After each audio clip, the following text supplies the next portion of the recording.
কেন যাবে না সে আমার সাথে? ও আগে খারাপ কাজ করতো, আর সবকিছু জানার পরে মাফ করে দিছি। তুই আমি খারাপ কাজ করেছি, খারাপ যা। না আমি খারাপ নেই খামো, আমি তাওরে যাইবার দিন না। না আচ্ছা তুমি যার সাথে কথা বলছো ঠিক আছে, তোমার যাইতে মন চাই তুমি যাও গা, কিন্তু আমার বউ আমি নিয়ে যাবো ভাই। না দেখেন তোমায় কেমন করে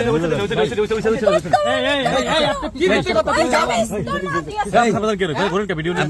ওইখানে যান বলবাই তাবিজ তুমি নিয়ে আসছো, এই প্রমাণ না দিলে আমি কিন্তু না। আল্লাহ কি প্রমাণ? তাবিজ আনছে কেমনে প্রমাণ দিলাম? কি ভিডিও করে রাখছি? না দিয়ে কি আছে? আচ্ছা শুনেন, এই তুই আজকে না শুনেন, ও আমাকে রানিং এই পর্যন্ত 3 দিন না, এখন আগাই না কেউ, আমি ওনাকে নেওয়ার জন্য আসছি। কেউ আগে যায় না। আমার সাথে ঝামেলা হয়েছে, উনি থানা, আমাদের কালিয়াকুর থানায় যাবে, আমার এলাকার চেয়ারম্যান মেম্বার আছে সেখানে যাবে।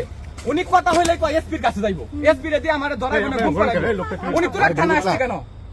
আমি আবারও বলে যাচ্ছি, আমি যদি এখান থেকে যাই, এই যে ঝামেলা দেখতেছেন না, আমি যদি ঢাকা ঢুকি ভাই, সে আমাকে এক প্রকার মনে করেন এই গুমো করে ফেলতে পারে। কিন্তু আমি এখানে আল্লাহর কসম শপথ করে বলতেছি, ওই যে রিয়াজ ভাইরে ফোন দেওয়া কইছি, ভাই ওরে কোনো সাক্ষাৎ দিতে না করেন, ওর মাথায় একটু রাগ বেশি, ঝামেলা বেশি, ওর আমি বাসায় নিয়ে যাই, ওর আব্বা আর মায় আসতেছে ঠিক আছে, ওর ভাইও বলছে যে আমরা বৈশা ভাই কথা বলবো নি, ওরে যাইতে কোন ড্রাইভারে কইছি কি মিথ্যা কথা বলে কোরআন শরীফ নিয়ে এসে ভর্তি কর, এখানে যা বলবো আমি তাই শুনবো। তাবিজের মা দিয়েছে, ওরাই নানা আছে সে দিয়েছে, ও যদি প্রমাণ করতে পারে জিনাদাতে তাবিজ নিয়ে আসিস যা। আমি কোরআন শরীফ ছাই কোন তাবিজের মূল উপকরণ ব্যক্তি হইছো তুমি। কিডা? তুমি আমার মার কথা বলছো কেন? আমার মা কিভাবে তাবিজ দিয়েছে? আমার মা দিয়েছে না ভাই, মাপ চাইছি না, এগুলো বললো না। তোর মতো ছোট লোকের সাথে সংসার করে কিডা? স্যার এই যে এই শুনেন একটা কথা বলি, ও আমার ওয়াইফ না, আমি ওরে নিয়ে যাবো, তো ও আমাকে ছোট লোক কেন বলতেছে? কেন ভক্তের সাথে কিভাবে সংসার করব বলেন? আর খাতে সুতি সব সময় মা মা করে, বউ বউ করে না, সারা দিন না খাইছি। ভাই ও যে স্টেটমেন্ট দিছে শুনেন, আমি তো আর এগুলা জানি না। আমার এক ব্যাটসম্যান আমাকে বললো, ব্যাস ভাবি তো এমনি এরকম কথা বলতেছে, আমি তো বলতে পারবো না, আমি রিল্যাক্সে যাইতাছি, কারণ ও আমার বাসায় যাওয়ার কথা। ওর বাইরে আমি বলছি যে তাইলে ওরে নিয়ে আসেন, ওর রাগ বেশি, ওর ভাইও বলছে যে রাগ বেশি ভাই, তুমি ওর একটু ফোন দিয়ে আসতে বলো। পরে ড্রাইভার আমি ওই দূরে দাঁড় করে রাখছি, ড্রাইভার ভাই যে আমি কিছু ভাই ওখানে দাঁড়িয়ে থাকেন, যে ও কি করে কথা বলে, বেরোইলে যদি আসতে আসলো, না আসলে আপনি আপনার মতো আমার এসে নিয়ে যাবেন। কিন্তু ও মনে করেন ভিতরে ঢুকে কাল লগে জানি কই গেছে গা, পরে কয় ভাই ওর তারা পাই না। তোর বাপ আসলে বাপের সাথে তোমার দেখছেন ভাই ও কই গেছে সেটা ও জানে, কার কোন গাড়ি কইটা গেছে। আমি কোন গাড়িতে উঠি না, আমি এই জায়গায় দাঁড়ায় রইছি, দাঁড়িয়ে থেকে তারপর ওনারে জিজ্ঞেস করেন তো, ওনারে গেটের কিছু পর পাইছিল কিনা, গেটে কেন এই ওনারে জিজ্ঞেস করেন। এই যে ড্রাইভার ভাই, আপনি উনি যে গেটে ছিল, পরে পরে কি উনারে দেখছিলেন? আমি গেটে রেখে গিয়ে পরে ওদিক চলে গেছি, পরে যাওয়ার সময় দেখেন নাই তাই না, উনি গেটে ছিল না। আরো কি বলছিল আপনি বলেন, সত্যি কথা বলেন। আমি আপনাদের ক্লিয়ার করি, এই মেয়েটা পেট চালাবে এক, আমি ওরে ডিভোর্স দেব না 2, 3 নাম্বার হচ্ছে ও যে কাজ করতো যা করতো সব আমার কাছে হাইট ছিল, আমি এখন ওকে ভালোবাসি, ও আমার কাছে এখনো ভালো। আমি ওপেন করে দাও না, আমি ওপেন করবো কেন? তুমি আমার বউ, আমি কেন ওপেন করবো? কেন ওপেন করবো আমি?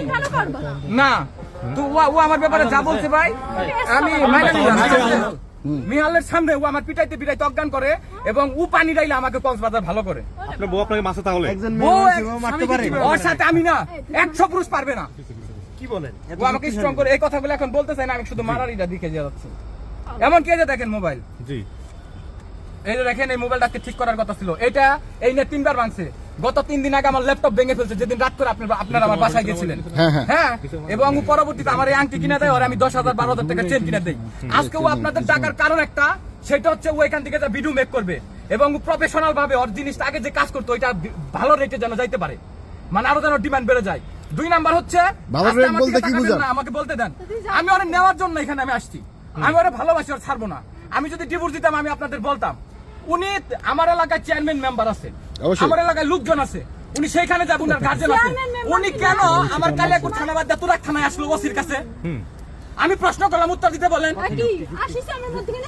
আপনি মধ্যে কানে ছাড়ি নাই, আপনি আমাকে কথায় কথায় আমার গায়ে হাত তুলেন, আপনি মারবেন দেখে কেন? আমি তো দেখেন তো এখানে কিভাবে মারে দেখেন। আরে ভাই মোবাইল চল যাচ্ছে না, ওইখান থেকে শর্মিলা নামের যে মেয়েটা তাকে আনবে, ও বিয়ের পর থেকেই ভাই আমি কম না ভাই, আমি ওরে ভালোবাসি ভাই, এটা ঝামেলা না হোক আপনাদের প্রশ্নের জন্য আমি কথাগুলো বললাম। উঠো তুমি, শর্মিলার ভালোবাসি, শর্মিলার কাছে যা বিয়াদব। ওই দেখছেন কথাবার্তা, আমি কি বলছি শর্মিলার ভালোবাসি? শর্মিলা প্রথম বউ এগের কথা কইই যাবে, উঠতি বসতি সব সময় কয়। কিভাবে আরেকটা আর যে ভাই এখানে আসবে, এই থানা আসবে আমি জানি না। জানে লয়লর মা বাবা আছে, গার্জিয়ান আছে, সেখানে যাবে। আমার গার্জিয়ান উনি কি করছে? না তোর বাড়ির আশেপাশের লোক বিয়ে কোনো কথা বলছি? দিয়েছে। কিভাবে কথা আমি নাকি ওনাকে জাদু করছি, ওনারে কি আমি জাদু করে বিয়ে করছি? জাদু ছাড়া কি আমার মাথায় তাবিজও আছে? আচ্ছা তাবিজ আপনি আপনার মায়ের দা জিনাইদা থেকে আনছেন, এই যে একটা আমার মাথায় পিনতে রাখছে, এই যে দেখেন। কোথায় কি নেই? আমি এই তাবিজ আমার মা দিয়েছে? এবং এই গিফটটা আমি জীবনও দিতে পারি না কো। এই গিফটটা উনি এই যাতে তাবিজ দিছে, আমার মা দিয়েছে। আর এই তাবিজ জিনাইদা থেকে ও দুইটা আছে, একটা আমার আর সেমটা ওর মাঝে আছে। ওরে আল্লাহ রে, মানে ও এখন দুষ বুঝা পায় না। দেখছেন এই এক্সপ্রেশনটা দেখছেন? আমি কিন্তু আর আমার বাসায় নিয়ে যাবো, আমার বউকে এই যে দেখেন, এই যে ব্যথা লাগছে নিয়ে যাবো, তোর বাড়ি আমি আমার বউ আমি নিয়ে যাবো।